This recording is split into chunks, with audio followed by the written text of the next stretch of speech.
Alexandra et Radosław ont démarré le projet Mind the Kids il y a 3 ans. Au départ, ils concevaient des livres pour apprendre aux enfants à dessiner, mais très vite, ils ont profité des nouvelles technologies pour diffuser leur idée à grande échelle.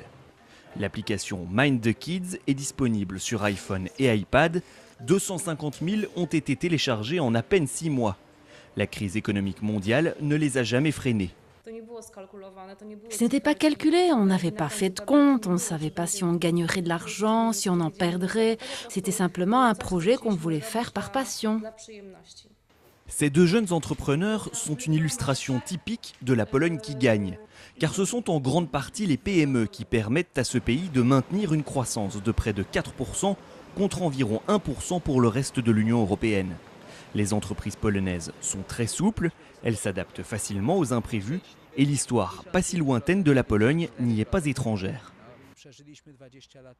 Il y a 20 ans, lors de la chute du communisme, nous avons connu avec l'ensemble de l'Europe centrale une crise économique bien plus grande que celle que connaît actuellement l'Europe de l'Ouest. La vie des Polonais n'est pas toute rose pour autant, en particulier pour les jeunes. Chez les moins de 25 ans, le chômage atteint 25% et ceux qui travaillent vivent essentiellement d'emplois précaires.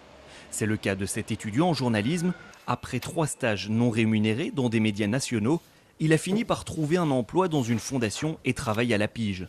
Son salaire moyen, 400 € par mois. Je pourrais être vendeur dans un magasin de vêtements. Peut-être que là, j'aurais un contrat de travail normal, et encore j'en doute. La seule alternative pour moi, c'est de changer d'études. Se reconvertir, ouvrir sa propre boîte, partir à l'étranger ou bien accepter des conditions de travail précaires, chacune de ces options comprend des risques et le succès n'est pas garanti à la clé.